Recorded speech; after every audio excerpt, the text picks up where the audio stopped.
Nauwi sa rambulan ng pagtatalo ng dalawang grupo ng mga motorista sa Valenzuela City. Ang punot dulo ng away, bad tripan sa busina. May Express report si Hannibal Talete.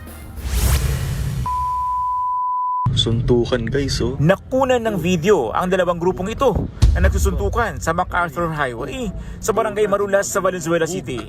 Ang isang lalaking nakamotor, pinagsusuntok ng isa pang lalaki. Umabot pa sa puntong sinisiko niya ang rider. Ayon sa Valenzuela Police, sangkot sa away ang tatlong lalaking nakasakay sa SUV at tatlong delivery rider na magkakaangkas sa motorsiklo.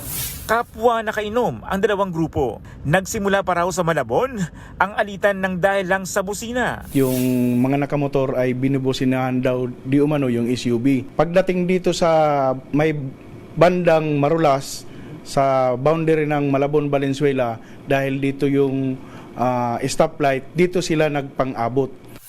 Nagsumbong daw sa police station ang mga nakasakay sa SUV. Inimbitahan din ang mga nakasakay sa motorsiklo.